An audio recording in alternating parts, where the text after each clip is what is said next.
You ask how to handle the fear of death. Here's the deal. Nobody should fear death.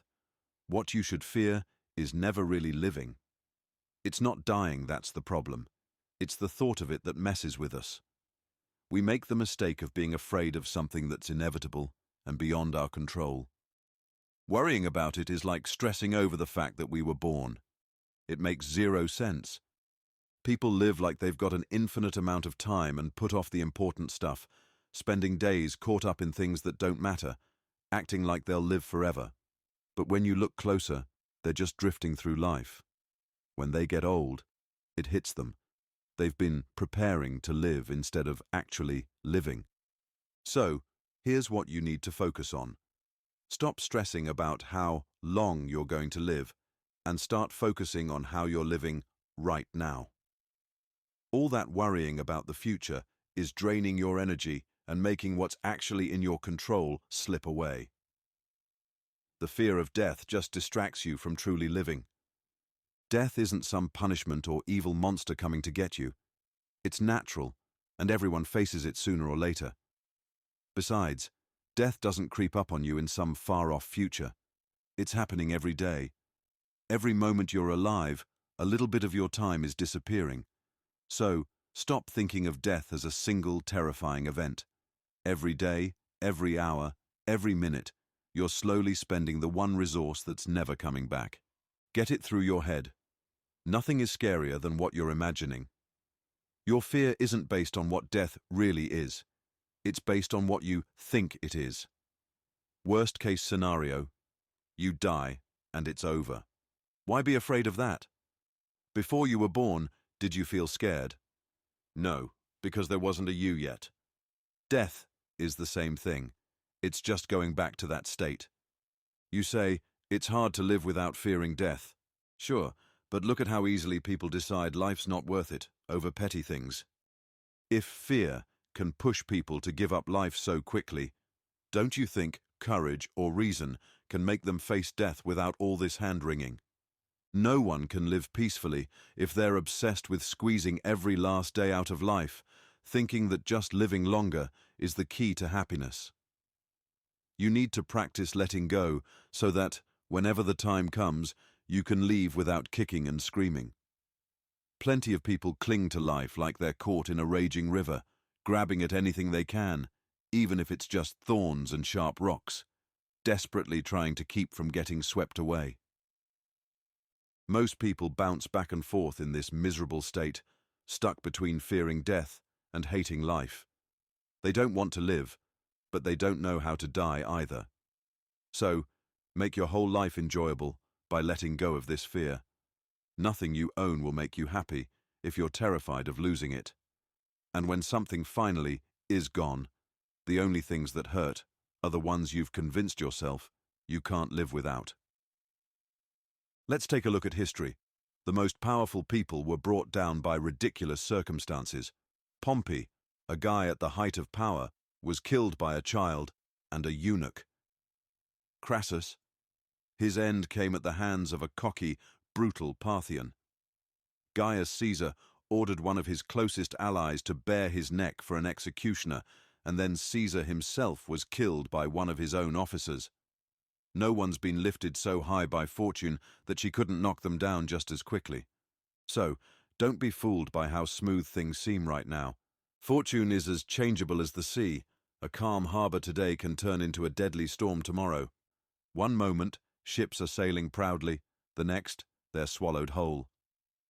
Remind yourself daily, anyone could take your life at any time. A thief, an enemy, or even someone who isn't your boss could have power over you in an instant. It's not about how strong they are, it's about how much you value your life. The person who treats his own life lightly is the master of yours.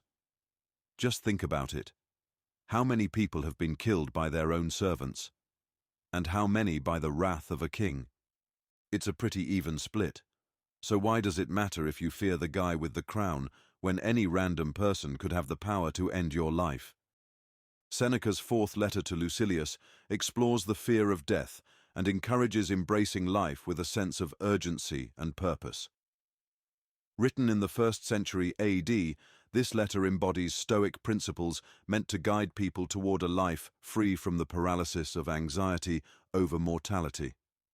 Seneca's main point is that fearing death prevents us from truly living, and he urges Lucilius to focus on living well in the present rather than obsessing over how long life will last. Seneca's views were shaped by the violent and uncertain world of Rome, where death was ever present and often sudden. Public executions, political conspiracies, and high mortality rates made death a constant, unavoidable reality. Unlike today, where death is often hidden behind medical advances, Romans confronted it regularly and publicly. The letter references the downfall of powerful men like Pompey, Crassus, and Caesar to illustrate that death spares no one, no matter how high they've risen. For the Romans, power was no shield against mortality, and this awareness made the Stoic emphasis on accepting death a practical necessity. In contrast, modern society places more focus on delaying death and maximizing life expectancy through healthcare, making the fear of it linger in more psychological and abstract forms. While Stoicism teaches that fearing death is irrational because it's a natural part of life, modern perspectives often aim to control or delay death through technology and medicine. Seneca argues that death is just a return to the state before we were born, something we didn't fear then, and something we shouldn't fear now. This contrasts sharply with today's cultural attitude, where every effort is made to extend life at all costs. Seneca's advice to let go of life's grip may seem harsh by modern standards, but it's meant to liberate people from wasting their lives on anxiety and fear. Today, such existential fears might be tackled through therapy or mindfulness practices, which aim to foster acceptance of the uncontrollable. Seneca also uses vivid metaphors and examples to drive his point home.